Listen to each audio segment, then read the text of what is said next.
Hello and welcome back to session 4. So let's keep the momentum going. As we previously looked at in session 3, we've looked at your power words, but also that priming sequence. And we use the power words and take individual words from our list and combine it all together to become that priming monologue. Now, realizing as well, this next part, which is going to be your hypnotic voice, what it's going to do for your priming sequence is take it from just being a speech or a monologue and turn it into a sort of informal induction. Remembering that we will get formally to the induction, which are your techniques, which are specific ways to put somebody into trance. But the idea behind this is to start to develop a hypnotic trance from the very moment we start to interact with our clients. This is the valuable lesson that conversational hypnosis can give us. So what is your hypnotic voice? The hypnotic voice comes in 3 stages. Now, if you formally look at the old literature of hypnosis, a hypnotic voice is a common theme that gets talked about over and over. Essentially, to become a great hypnotist, to become an influential hypnotherapist, we've got to avoid just learning the techniques or just learning the words or just learning the hypnotic patter. These are all valuable, but what great hypnotists tend to do is they begin to sound like a hypnotherapist. They begin to sound like a hypnotist. They begin to act like a hypnotist with certain mannerisms. They become hypnosis. They become the hypnotist. And this is where the hypnotic voice can start to do this for us. So the hypnotic voice we take in 3 stages. We're going to look at the speed of your voice, the volume of your voice, and the intention of your voice. So let's look at speed. I want you to look at your hypnotic voice and treat it as though I want you to become or act like you're going into hypnosis. If you look at your list from the priming sequence and you saw things like relaxed, tranquil, drifting, slowing down, or feeling certain things, I want you to put yourself in that position. Almost act as if you're starting to feel those things. And I want your voice to represent those things. Let's take an example like this. Have you ever spoken to someone that's very, very excited? Is this conducive to trance? Did it put you in a hypnotic trance or put you to sleep? Probably quite the opposite. What tended to happen when you're around people that are excited, what tends to happen to you? As you listen to what they're talking about, you tend to become excited yourself. This is a feedback loop from your unconscious to their unconscious. This is the same thing you want your hypnotic voice to do. If you want your client to feel relaxed, how fast would you express the idea of being relaxed? Would it be very, very fast or would it be very, very slow? This is the idea of the hypnotic voice. So to look at our speed, we have normal speed, we have extremely fast, and we have slowing right down, which is more conducive to hypnosis. Normal speed is the speed I'm talking to you right now. Extremely fast tends to represent some sort of excitement. This is the opposite of trance. Trance can be exciting as a result, but if I want my client to drift into a relaxed state, if that's where I wanted to take them, I can't speak these words of feeling relaxed and tranquil and drifting in an exciting speed because it will have mixed messages. So what I want to do is start to slow things right down. So when I'm using words like drifting, I'm using words like relaxation, I'm using words like being or feeling tranquil, I'm going to slow right down to represent those words and allow my client to absorb the priming sequence that I'm giving them. If I rush over the fact of the things I want my client to feel, or I rush over the fact of how hypnosis is going to be for them, they might miss some crucial statements that I really want them to feel. So your speed, you've got 3 ways to do it. You have normal speed, you have extremely fast, which is the opposite of trance. If, however, you're going for an excited trance or you're working on more state-based clients where you needed your client to feel excited about something, you would go first. You would need to get excited yourself first.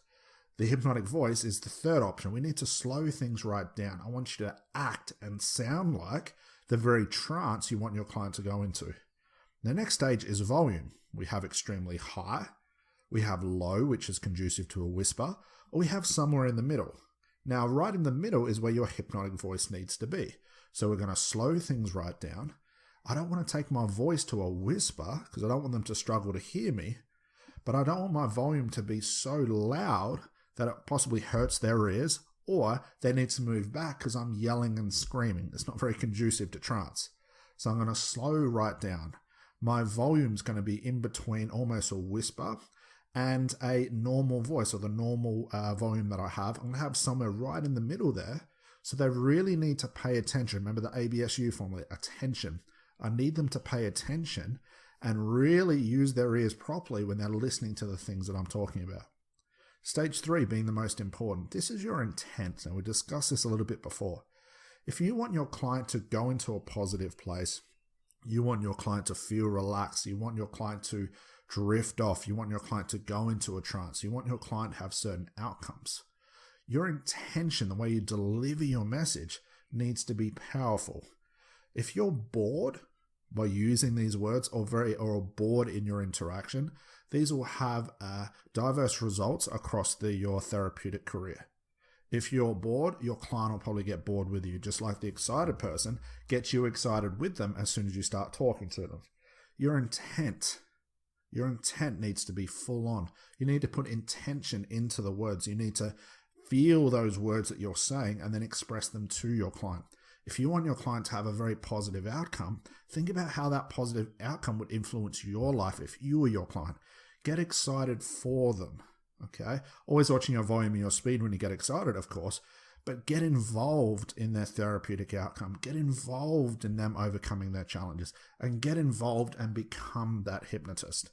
So putting it all together, our speed, we want to slow things right down. Our volume, we want somewhere right in the middle, so not yelling and screaming, but we're also not whispering. And your intent needs to be a lot of intention. Really feel those words. Believe the things you're saying so your client gets those across for you as well. So including in this, now that we've looked at your hypnotic voice, we can start to move into an acronym that are 2 extra steps that help enhance the hypnotic voice. Now, you might be getting a little bit confused at the moment, so I do want to clarify something. We are still looking at the P. The P is the priming.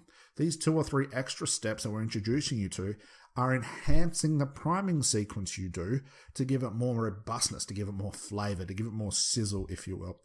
After the P, we obviously look at the hypnotic interview, which is the second part of the 6 stages. But right now, we're still on the P, so we don't want to jump ahead yet. What I want to introduce you to with the hypnotic voice underway is now what I call your hypnotic attitude. This is how we start to become a hypnotist. As we stated before, you want to become that hypnotist. You want to become that client. You want to feel those things you want your client to feel so they go there along with you. This acronym I want to use for this is what I call the EVP rule, EVP, which stands for eye contact, your hypnotic voice, which we just looked at, and your pausing, which we're going to spend a little bit more time on now. Your eye contact, again, we'll come to a little bit later, but we need to first develop an understanding of what to look for and see, which is the unconscious moments, before we put into place the eye contact. So let's look at pausing. To add to our hypnotic voice, we can also play with pausing in your priming. We can look at normal pausing, and we can look at extended pausing. Now, I want to look at this as which one of these makes your priming sequence more intriguing for you to listen to as the therapist, but more intriguing for your client to listen to also. Let me give you an example of both of 2 different monologues using the categories that we had before, just the power words. I'll adjust my voice slightly so it's a little bit more hypnotic, but also play with some pauses. The first one, I'm going to use normal pauses, and I want you to contrast the 2 when I go to extended pausing. Okay, so let's have a look at this. Let's use Joe Bloggs as our client again. All right, Joe, so before we get into the session, I want you to understand one thing about what we're going to go through. Today is about you, Joe. This time we're going to spend together is about reevaluating the life that you're living so you live a life of your desires. Now, I understand you've come in here for stop smoking today. I really get that. And I understand you've probably been smoking for a long time. And you're probably very frustrated with the fact that you just can't quit. And that's what today is about. To take you to a place that we call trance. It not only feels relaxing, it feels tranquil. You get to drift off into another state, if you were, Joe. But you get to understand what's internal for you, Joe. It's almost take the lid off your internal power, Joe, so you start to feel amazing, Joe. So you can sit there and just listen to my voice, knowing I'll keep you safe, but really come to terms with what it takes to actually unconsciously change her. This is what the session's about today. So there we have it. That's just putting a little bit of a hypnotic voice on, and also just playing with pausing just a little bit, just normal pauses. Now what I'm going to do is do an off-the-top monologue, and these are just spur-of-the-moment off-the-top monologue. These haven't been prepared beforehand. And I'm going to extend the pauses, and I just want you to notice what happens to your attention as you listen to them. Okay, Joe, we're about to get in today's session, and I really want you to understand something about what we're going to talk about today, Joe. Today is about you, and not just about how you're feeling now,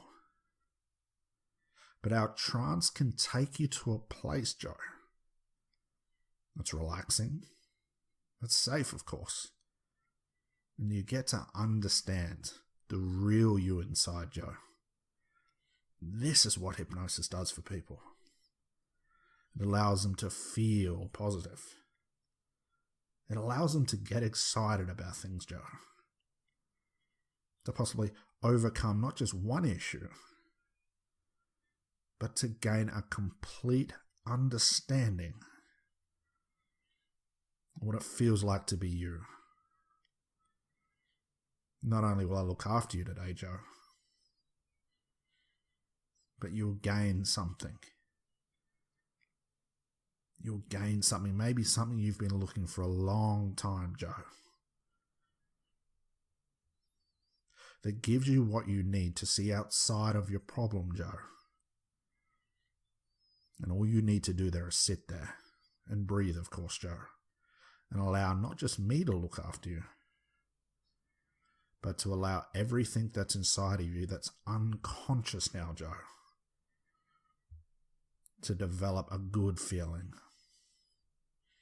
And you can absorb it, Joe. And this is what our session is about today, Joe, to feel these certain things. And there we have it. By extending the pauses, you should get a vastly different result.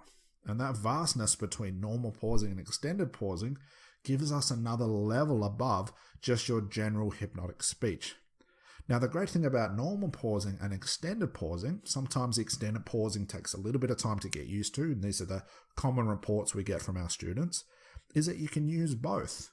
Is you try both. And just like you're learning how to prime out loud using your list and using your power words, which are just those words to connect everything together, you'll now play with pauses. Put pauses in place where grammar doesn't really call for it.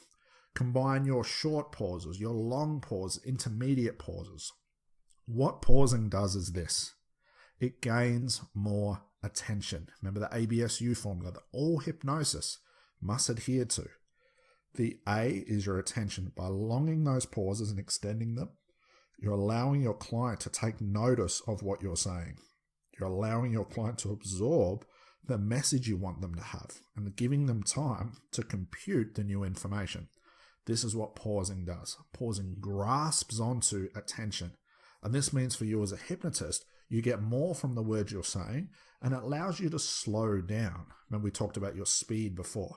If you're rushing things just to get the words out, you'll miss the golden opportunity that pauses give you. So just like you're practicing out loud with your priming sequence, now I want you to begin to pause. Put extended pauses, put normal pauses, short pauses, long pauses. Really extend your pauses. Just see what happens as a result. Does your client listen more to you? Or do they listen less to you? What's comfortable for you? And this is your EVP rule. The eye contact to complete this formula we'll come to a little bit later. But now we have your hypnotic voice underway and we have your pausing. This is your hypnotic attitude. This is how you start to become and sound and act like a hypnotist. So there we have it. We have your EVP rule underway, and all we've looked at right now is the priming sequence. So what I suggest you do before we move on to the next section is to go over what you've learned previously and start to practice, again, that monologue out loud, and now put in your pauses, put in your hypnotic voice, and just see what happens. You want to contrast between too much speed, too little speed, too much pausing, not enough pausing, too high a volume, too low a volume. Start to play with these until you find the right mixture for you. So let's move on to the next step. We now looked at priming, Our next stage is the hypnotic interview. Now, to get the most from this program right now, where we are right now, I do want to halt on the hypnotic interview, and I want to move into the I, which is the induction. So we have PHI. I want to move into the induction because I'm sure you're just as excited as you are about me, is to get into your first induction. So I want to introduce you to your very first formal induction. Knowing we'll come back to the hypnotic interview later, that will inversely create more of that hypnotic attitude for us as well. So let's look at a very simple and simplistic hypnotic induction. And believe it or not, if you've been practicing the priming sequence, you're 3/4 of the way there. So if you get your list out for me that has the things you want to tell your client about the session, we'll call these your priming themes. These are things you're going to talk about. I now want to do the same thing. You make a list, a fourth list or a fourth column, and I want to introduce you to your trance themes. Now, these are things your client will feel in hypnosis. Now, you might be thinking, well, that was my category 1. When I told my client what they will feel about hypnosis, you can either take that list or you can create another list entirely. We're going to use those themes, those same ones you use in your priming, as your induction, with just one little change. This is the diverseness of conversational hypnosis. We can take some steps from other processes and other systems and other techniques, if you will, put them into other places, and they become something new automatically. This is the great thing about conversational hypnosis. So what are our trance themes? All you need to ask yourself is, what does client feel? What does hypnosis feel like? Does it feel relaxing, tranquil, drifting, peaceful, internal, at ease? All of these types of things should take up the majority of that fourth list, of that fourth column, if you're making a new one, or you can just add 2 more values of your first list. And all you're going to do is this.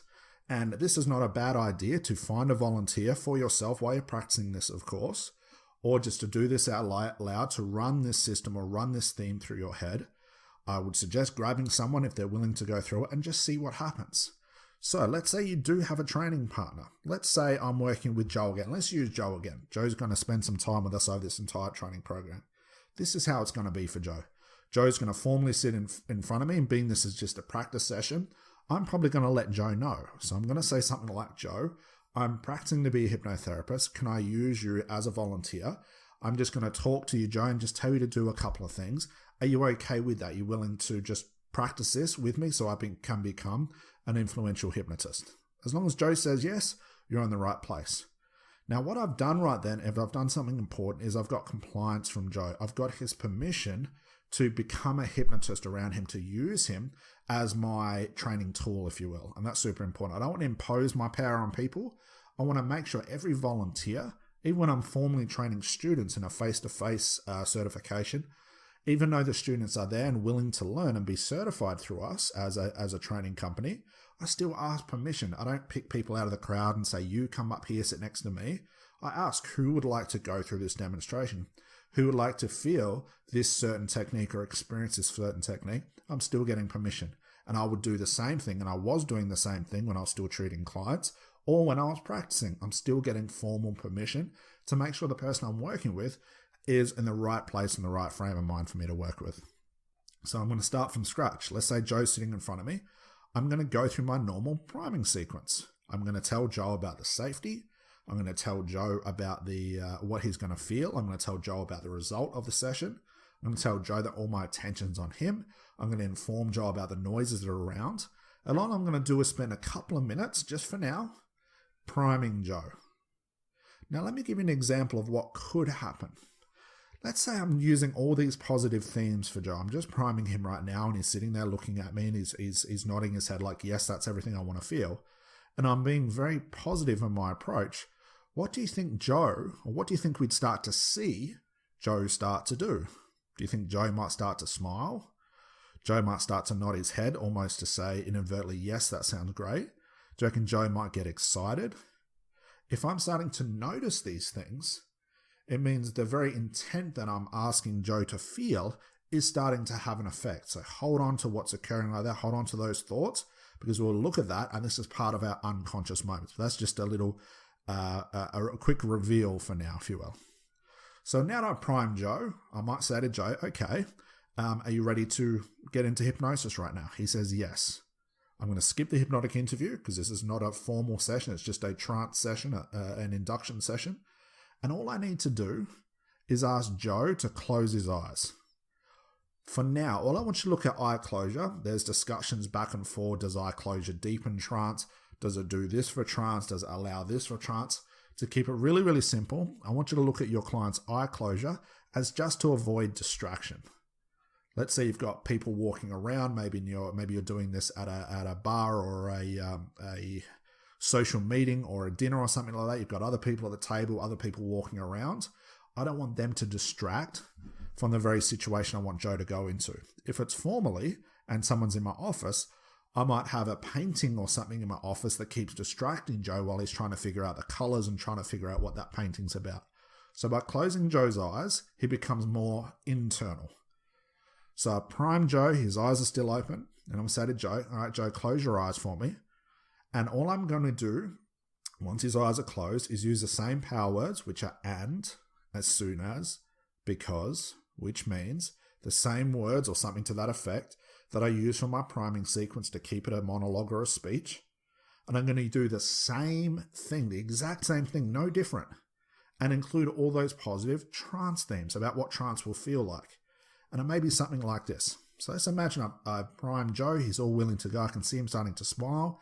He's starting to get excited about the trance he's about to go into. I'm going to say to Joe, all right, Joe, and now close your eyes. Now remember, your EVP right now is super important. All right, Joe, close your eyes.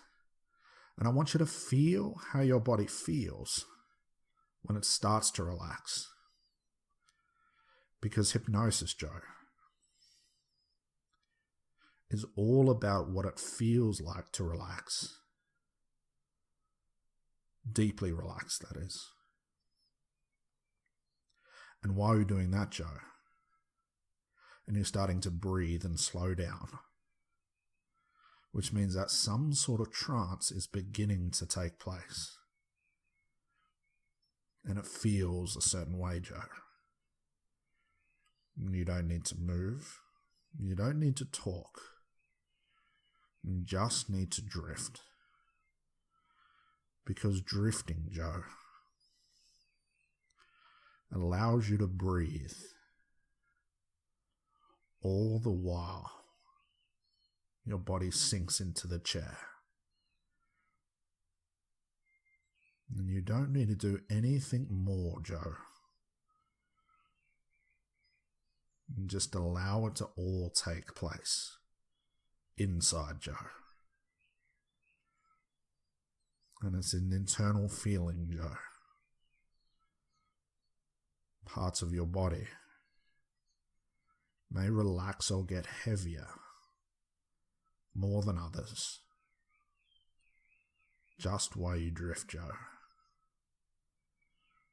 Just while you drift, Joe.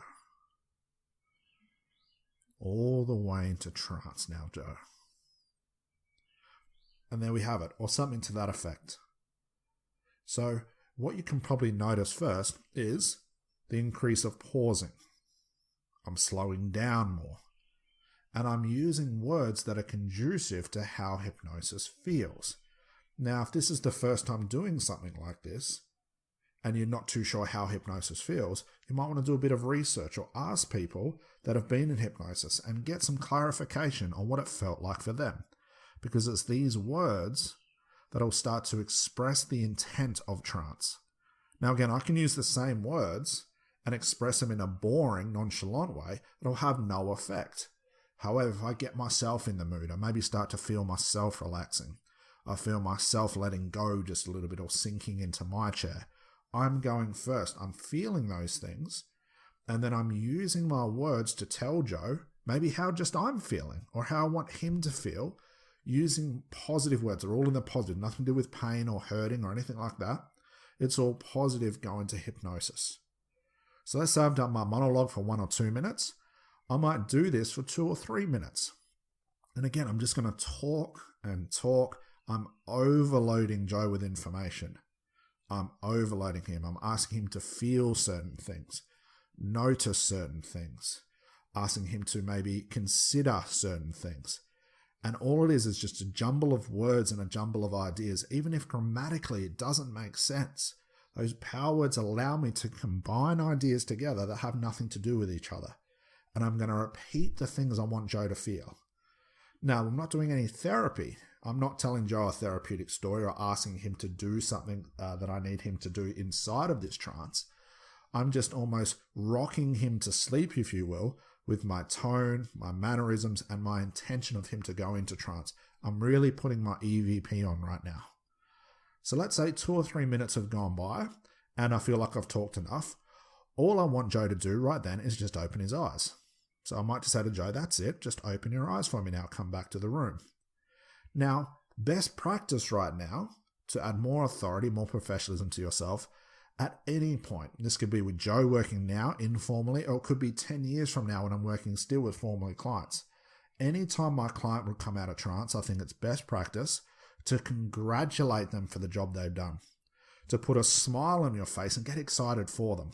The last thing you want your client to see is you nervously waiting and sweating because you're not sure if the hypnosis has worked, because that's the last thing you want your client to see as soon as they open their eyes.